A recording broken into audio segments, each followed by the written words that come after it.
नमस्कार दोस्तों। आज हम आप लोगों के लिए लेकर के आए हैं बिहार एसएससी के लिए जो किरण पब्लिकेशन का प्रैक्टिस सेट आया है उसके सेट का अभी हम डिस्कस करेंगे। दोस्तों, एक बात हमेशा याद रखिए कि अगर पढ़ना है, अगर सिलेक्शन लेना है एसएससी में तो पढ़ना पड़ेगा। जो लोग आज देख करके मुंह फेर लेते हैं उनके देखने का नजरिया बदल देंगे और आज तुम्हारा वक्त है उड़ लो, एक दिन मेरा वक्त आएगा उड़ा देंगे। तो दोस्तों, इस भाव से, इस मोटिवेशन के साथ पढ़ना पड़ेगा। और एक बात हमेशा याद रखिएगा कि सफलता सफलता का एक ही मूल मंत्र है, हुआ है आपको पैटर्न प्लस प्रैक्टिस। सफलता का एक ही मूल मंत्र है मेरे दोस्तों, हुआ है आपको पैटर्न प्लस प्रैक्टिस। पैटर्न का पता आपको कहां से चलेगा? पैटर्न का पता चलेगा आपको क्वेश्चन बैंक से। और क्वेश्चन बैंक का वीडियो जो है इस चैनल पे हम डाल दिए हैं, अगर आप लोग नहीं देखे हैं तो देख लीजिए जा करके। जिस दिन आपको पैटर्न का पता चल जाता है उस दिन अगर उस पैटर्न पे आप प्रैक्टिस कर लेते हैं, उसी पैटर्न पर आधारित आप तैयारी कर लेते हैं तो आपकी सफलता सुनिश्चित हो जाएगी। आइए क्लास को आगे बढ़ाते हैं। बिहार एसएससी सेकेंड इंटर स्तरीय प्रारंभिक परीक्षा प्रैक्टिस वर्कबुक, टोटल इसमें 30 सेट को कवर किया गया है, जिसमें से हम सेट नंबर 2 तक डिस्कस कर दिए हैं। आज आपको जो है तीसरा सेट होने वाला है। आज आपका कौन सा सेट होने वाला है? तीसरा सेट होने वाला है। रुक्मणी पब्लिकेशन के लिए जो बिहार एसएससी के लिए क्वेश्चन बैंक आया था बिहार एसएससी का, उसके सभी प्रैक्टिस सेट का डिस्कस करके हम चैनल पर डाल दिए हैं।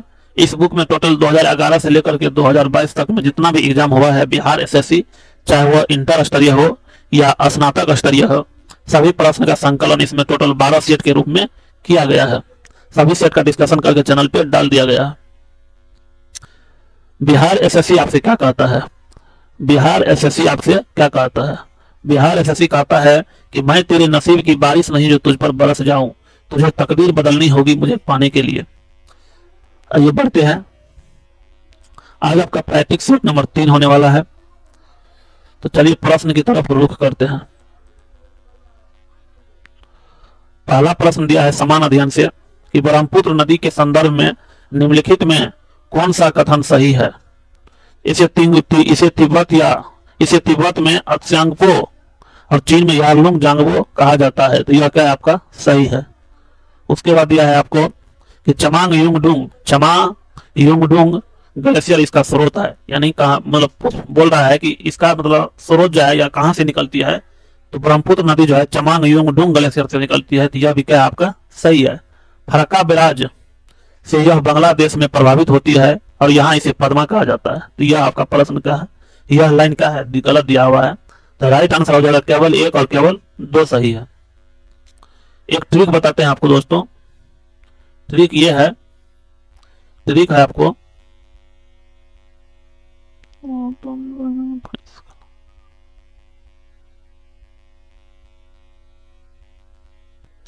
ट्रिक इस प्रकार है कि पूछेगा आपसे एस एस बी, यानी एस का मतलब हो गया सिंधु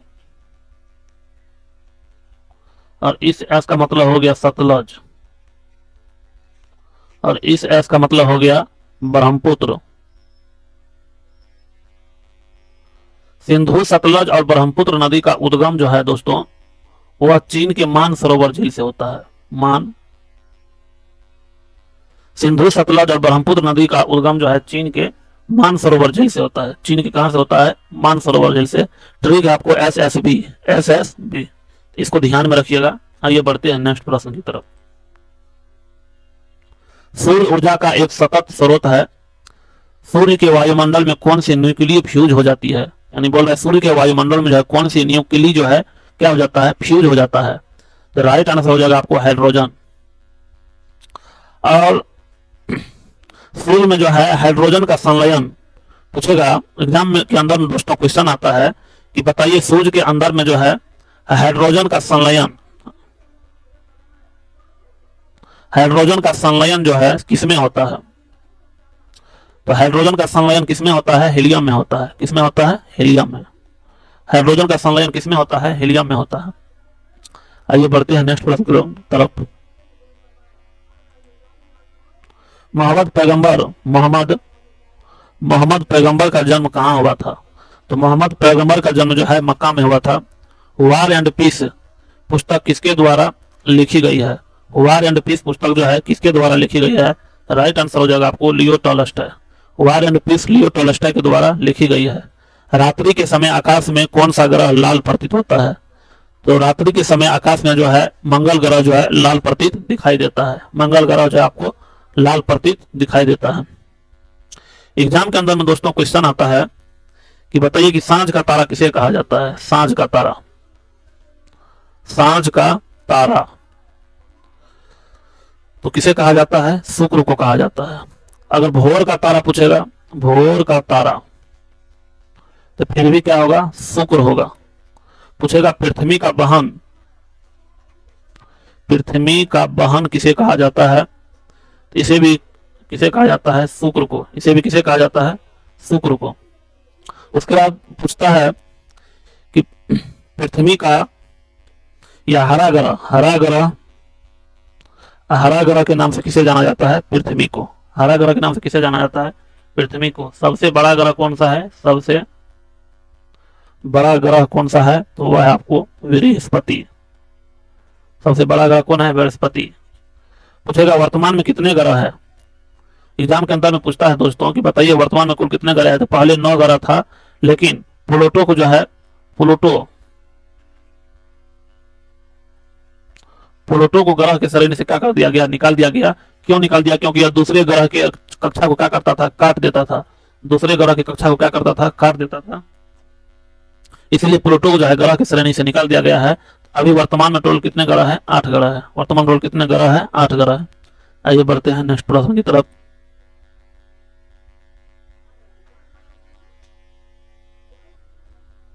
भारत का वह राज्य जिसका अधिकांश क्षेत्र अत्यधिक घने वनों के अधीन है। भारत का वह राज्य कौन सा है जिस राज्य में अत्यधिक वन है? यह आपसे पूछा जा रहा है। तो राइट आंसर हो जाएगा आपको अरुणाचल प्रदेश। अरुणाचल प्रदेश की राजधानी कहाँ पर है? ईटानगर। अरुणाचल प्रदेश की राजधानी कहाँ पर है? ईटानगर। आइए बढ़ते हैं नेक्स्ट प्रश्न की तरफ।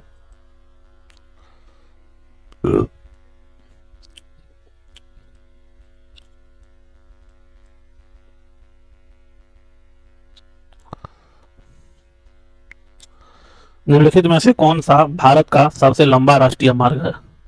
NH है। सबसे लंबा NH का नाम आपसे पूछ रहा है। राइट आंसर हो जाएगा NH2। सबसे लंबा भारत का राष्ट्रीय मार्ग कौन सा है? National highway 2 NH2।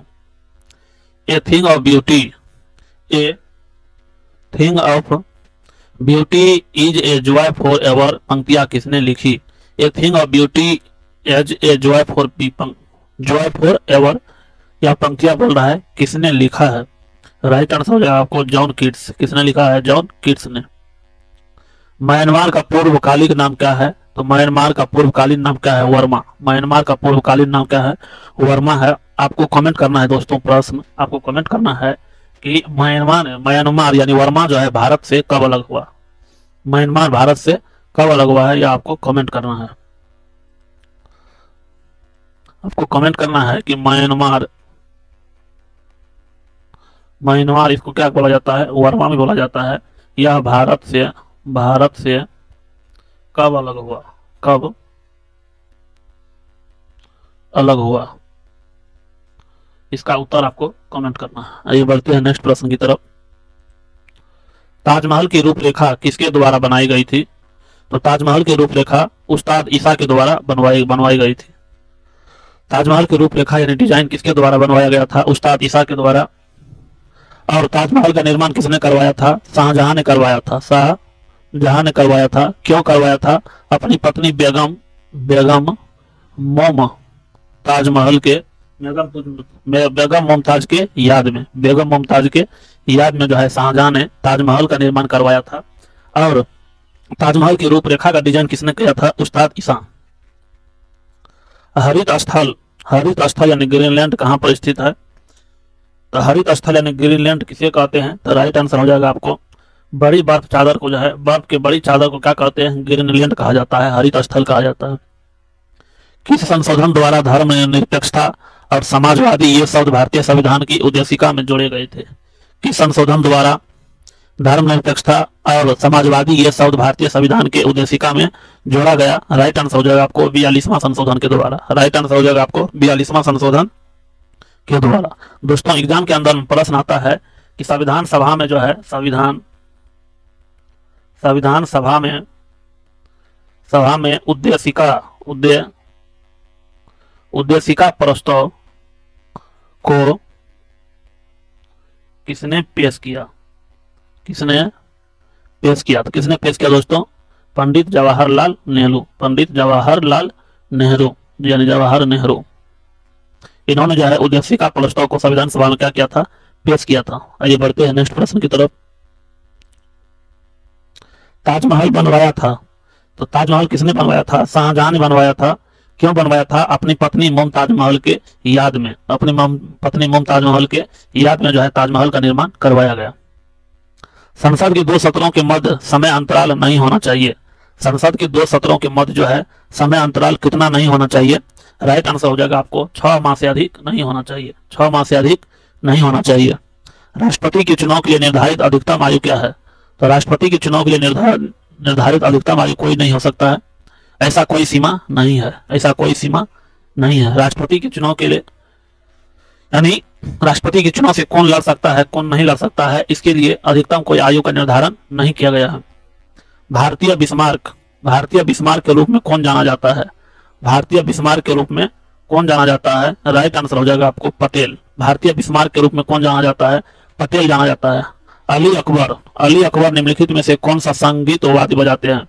Ali Akbar निम्नलिखित में से कौन सा संगीत वाद्य बजाते हैं? राइट आंसर हो जाएगा आपको sarod. Right answer is sarod. Ramayan dash द्वारा लिखित एक महाकाव्य है। रामायण किसके द्वारा लिखा गया एक महाकाव्य है? राइट आंसर हो जाएगा आपको वाल्मीकि के द्वारा। अध्यापक दिवस यानी टीचर्स डे कब मनाया जाता है? तो टीचर्स डे कब मनाया जाता है? 5 सितंबर को। किसकी याद में मनाया जाता है? किसकी याद में मनाया जाता है? तो डॉक्टर सर्वपल्ली राधाकृष्णन के याद में जो है 5 सितंबर को हम क्या मनाते हैं? टीचर्स डे मनाते हैं। 14 नवंबर को कौन सा दिवस मनाया जाता है? बाल दिवस मनाया जाता है। कौन दिवस मनाया जाता है? बाल दिवस। 2 अक्टूबर को क्या मनाया जाता है? गांधी जयंती। 2 अक्टूबर को क्या मनाया जाता है? गांधी जयंती।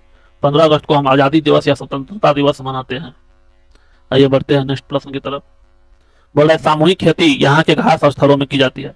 सामूहिक खेती जो है कहाँ के घास के मैदानों में की जाती है? स्टेपीज।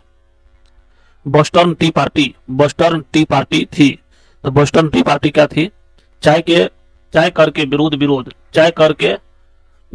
चाय पर भी टैक्स ठोक दिया था। उसी के विरोध करने के लिए बोस्टन टी पार्टी का क्या किया गया था? गठन किया गया था। निम्नलिखित में से किस संशोधन का नेतृत्व महात्मा गांधी द्वारा नहीं किया गया? तो बारदौली सत्याग्रह का नेतृत्व जो है गांधी जी द्वारा नहीं किया गया था। पूछेगा चंपारण सत्याग्रह कब हुआ था? 1917 में। चंपारण सत्याग्रह किसका हुआ था? 1917 में। पूछेगा कि चंपारण सत्याग्रह एग्जाम के अंदर में दोस्तों क्वेश्चन आता है कि जब चंपारण सत्याग्रह सफल हो गया था, चंपारण सत्याग्रह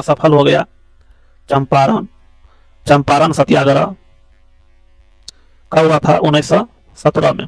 तो जब यह चंपारण सत्याग्रह सफल हो गया, तो सफल होने पर गांधी जी को महात्मा किसने कहा था?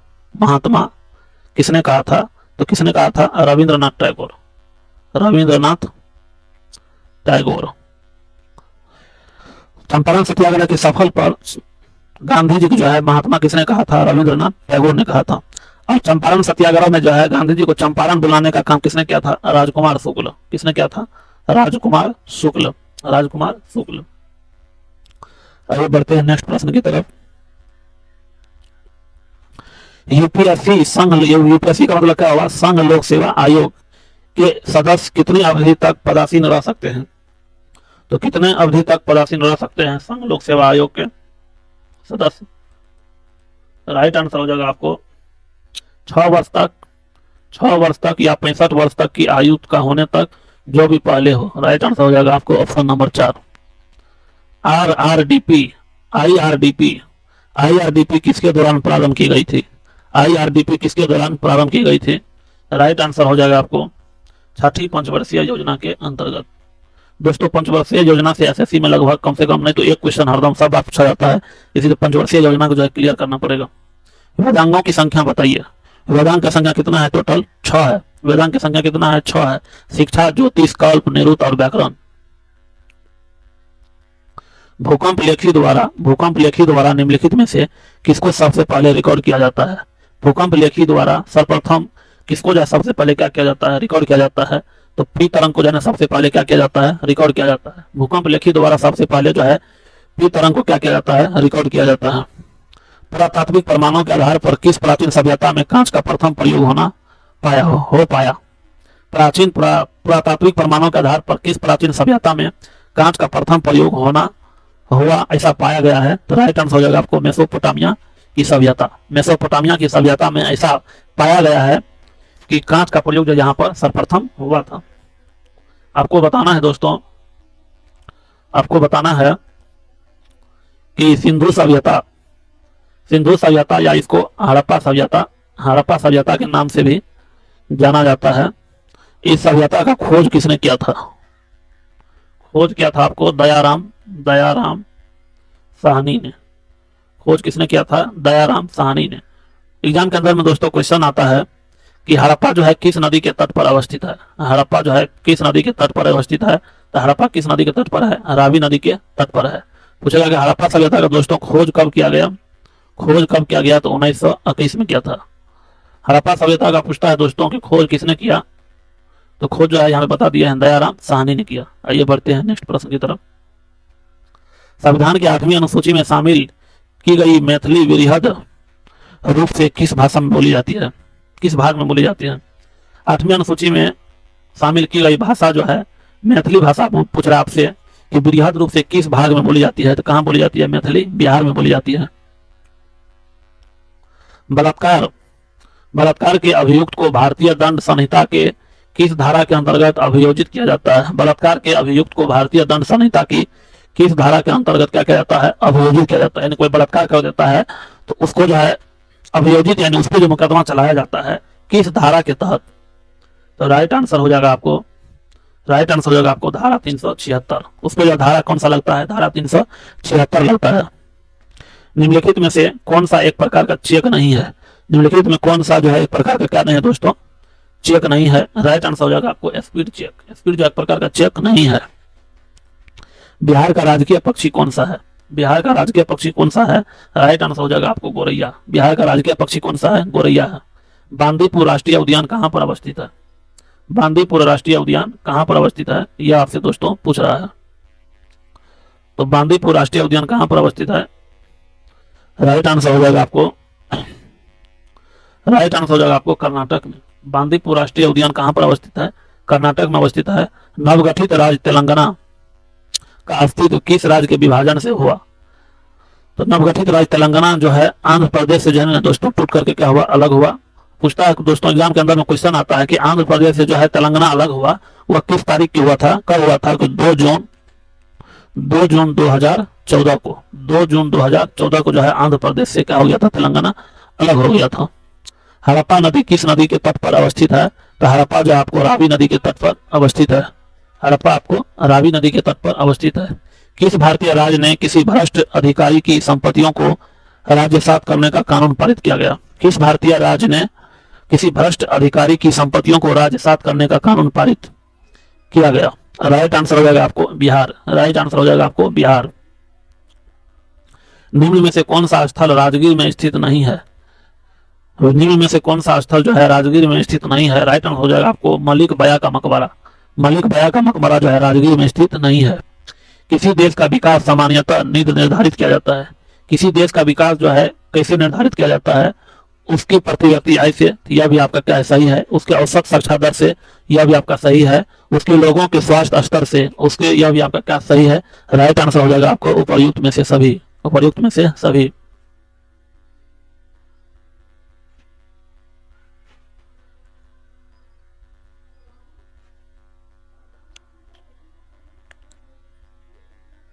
अम्फान चक्रवात के संदर्भ में दिए गए कथनों पर विचार कीजिए। अम्फान चक्रवात के संदर्भ में दिए गए कथनों पर क्या कीजिए? विचार कीजिए। राइट आंसर हो जाएगा आपको ऑप्शन क्या क्या दिया है? अम्फान ने भारत बांग्लादेश सीमा के आसपास के मैंग्रोव क्षेत्र सुंदरवन को प्रभावित किया। यह भी क्या है आपका, यह सही है। बोल रहा है पश्चिम बंगाल के 3 जिले दक्षिण और उत्तर 24 परगना और पूर्व मिदनापुर बहुत बुरी तरह से प्रभावित हुए थे। यह भी क्या है आपका, सही है। तो दोनों प्रश्न का आंसर हो जाएगा 4 नंबर, केवल 1 और केवल 2।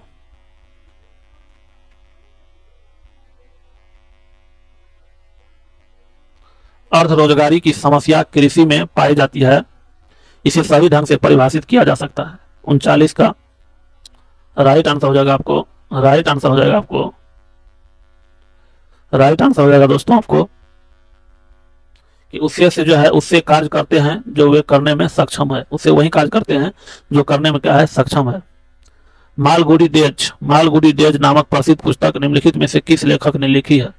राइट आंसर हो जाएगा आपको R.K. नारायण ने। किसने लिखी है? R.K. नारायण ने। उत्तरी गंगा के मैदान में निम्नलिखित में से कौन सी पहाड़ियां स्थित है? उत्तरी गंगा के मैदान में निम्नलिखित में से कौन सी पहाड़ियां स्थित है?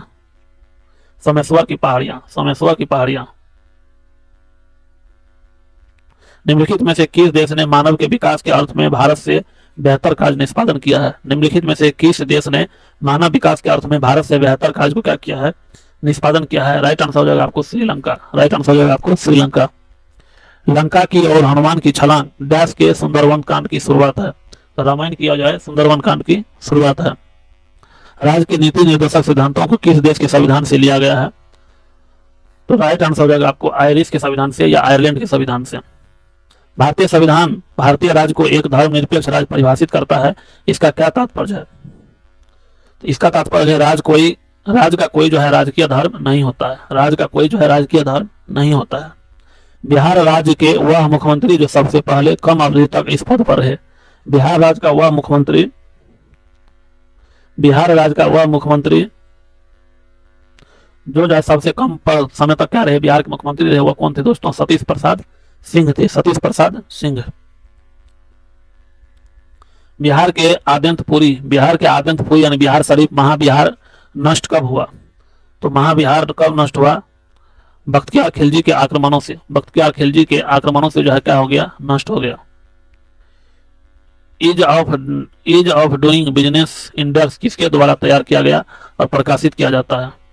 राइट आंसर हो जाएगा आपको विश्व बैंक समूह। विश्व बैंक समूह के द्वारा क्या किया जाता है, प्रकाशित किया जाता है। निम्नलिखित नदियों के युग में से किसे सर्वप्रथम जोड़ा गया था? निम्नलिखित नदियों के युग में से किसे सर्वप्रथम जोड़ा गया था? तो किसे जोड़ा गया था? गोदावरी को। किसे जोड़ा गया दोस्तों? कृष्णा को। गोदावरी को कृष्णा से जोड़ दिया गया। बिहार के सर्वाधिक राष्ट्रीय उच्च पथ NH की लंबाई वाला जिला कौन सा है? यानी बिहार के किस जिला में जो है NH की लंबाई क्या है, सर्वाधिक है? राइट आंसर हो जाएगा आपको पटना में। राइट आंसर हो जाएगा आपको पटना में NH की लंबाई क्या है, सर्वाधिक है। अब समान विज्ञान एवं गणित का प्रश्न दिया गया है। निम्नलिखित में से कौन सी गैस सबसे हल्की है? निम्नलिखित में से कौन सी गैस सबसे हल्की है? तो हाइड्रोजन जो है सबसे हल्की गैस है। हाइड्रोजन जो है सबसे हल्की गैस है। जब कोलाइडी विलयन से प्रकाश प्रबल किरण पुंज गुजारा जाए तो प्रकाश क्या हो जाता है, छितरा जाता है। प्रकाश क्या हो जाएगा दोस्तों, छितरा जाएगा। अधिक जैविक क्षति किससे होती है? अधिक जैविक क्षति किससे होती है? राइट आंसर हो जाएगा आपको गामा किरण से। अधिक जैविक क्षति किससे होती है? गामा किरण से होती है।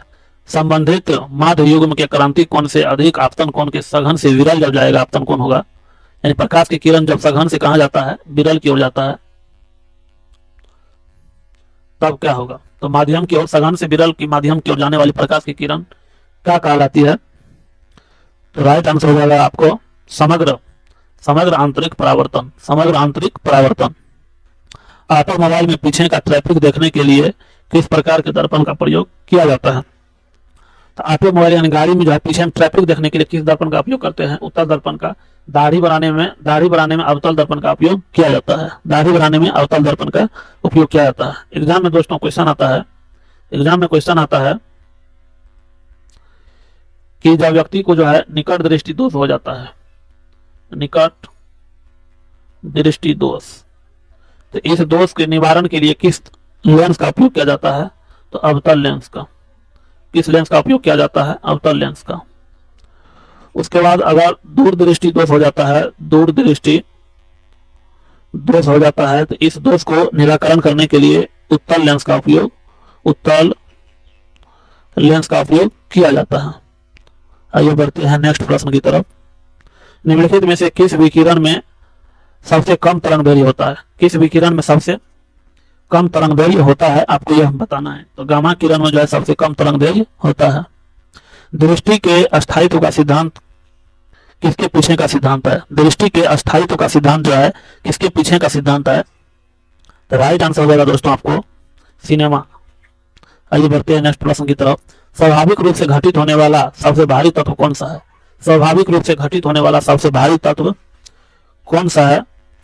तो सबसे भारी तत्व कौन सा है दोस्तों? यूरेनियम है। सबसे भारी तत्व कौन सा है? यूरेनियम है।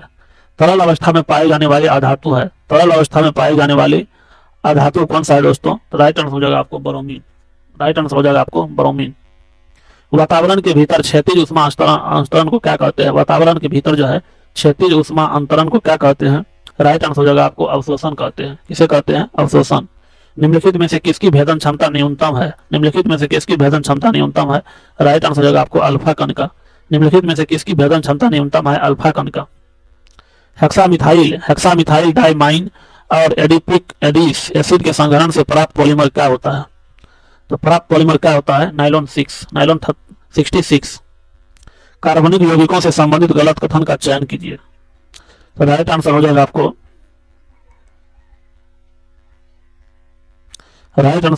वे सहज क्या होते हैं? ज्वलनशील नहीं होते हैं। वे सहज जो है ज्वलनशील नहीं होते हैं। 5% जल वाले एथेनॉल को क्या कहते हैं? 5% जल वाले एथेनॉल को क्या कहा जाता है? परिशोधित एस्पिरिट कहा जाता है। इसको क्या बोला जाता है? परिशोधित एस्पिरिट कहा जाता है। पर्यावरणीय जागरूकता के अंग्रेजी अक्षर पी से आरंभ होने वाले प्रसिद्ध 3 शब्द कौन सा है? तो पी से आरंभ होने वाले प्रसिद्ध 3 शब्द है दोस्तों पॉपुलेशन, पॉवर्टी और पॉल्यूशन। पॉपुलेशन, पॉवर्टी और पॉल्यूशन। निम्नलिखित में से कौन जोड़ा सही है? निम्नलिखित में से कौन जोड़ा सही है? राइट आंसर हो जाएगा आपको राइट। बैक्टीरिया का कौन काम करता है? अवघटक का काम करता है। बैक्टीरिया किसका का काम करता है? अवघटक का काम करता है। संकटग्रस्त प्रजातियों को किस रंग की डाटा बुक में दर्शाया जाता है? तो जो भी संकटग्रस्त प्रजाति है उसको जो है लाल रंग के डाटा बुक में क्या किया जाता है? दर्शाया जाता है। निम्नलिखित में से सबसे बढ़िया कुचालक कौन सा है? निम्नलिखित में से सबसे बढ़िया कुचालक कौन सा है? राइट आंसर हो जाएगा आपको कांच। राइट आंसर हो जाएगा आपको कांच। निम्नलिखित में से क्या क्लोरोफिल अणु में पाया जाता है? तो क्लोरोफिल अणु में क्या पाया जाता है? मैग्नीशियम पाया जाता है। सही क्लोरोफिल अणु में जो है यहाँ पे दे रहा है कि लोहा Fe पाया जाता है, मैग्नीशियम नहीं होगा। जैव विविधता का अंतर्राष्ट्रीय वर्ष क्या था? जैव विविधता का अंतर्राष्ट्रीय वर्ष क्या था? राइट आंसर हो जाएगा आपको 2010। अल्फा कैरोटीन एक प्रोटीन है जो पाया जाता है। तो किसमें पाया जाता है? अल्फा कैरोटीन ऊन में पाया जाता है। अल्फा कैरोटीन किसमें पाया जाता है? ऊन में पाया जाता है। क्षुद्र ग्रह सूर्य के चारों ओर किन ग्रहों के बीच चक्कर लगाते हैं? क्षुद्र ग्रह जो है किन ग्रह के बीच क्या लगाते हैं? चक्कर लगाते हैं। तो बृहस्पति और मंगल ग्रह के बीच, मंगल और बृहस्पति ग्रह के बीच जो क्षुद्र ग्रह क्या करते हैं? चक्कर लगाते हैं। सूर्य का पृष्ठीय तापमान कितना आंका गया है? तो सूर्य का पृष्ठीय तापमान कितना होता है? 6000 डिग्री सेल्सियस। दूरदर्शन चैनल की विशिष्टता क्या है? दूरदर्शन चैनल की विशिष्टता क्या है दोस्तों? तो दूरदर्शन चैनल की विशेषता क्या है? प्रेषित संकेत की आवृत्ति। प्रेषित संकेत की आवृत्ति। निम्न में से कौन सी डिस्क प्रचालन तंत्र DOS कमांड है? निम्नलिखित में से कौन सी डिस्क प्रचालन तंत्र DOS कमांड है? राइट आंसर हो जाएगा आपको फॉर्मेट। राइट आंसर हो जाएगा आपको फॉर्मेट। बाद बाकी मैथमेटिक्स का प्रश्न दिया गया है। मैथमेटिक्स का प्रश्न की अलग से वीडियो लेंगे, उसमें बढ़िया से आपको बताएंगे। सभी प्रश्न का एक एक प्रश्न का हल करेंगे। मैथ और रीजनिंग सभी टाइप के प्रश्न का क्या किया जाएगा? हल करके उसमें बताया जाएगा। मिलते हैं नेक्स्ट वीडियो में, तब तक के लिए जय हिंद।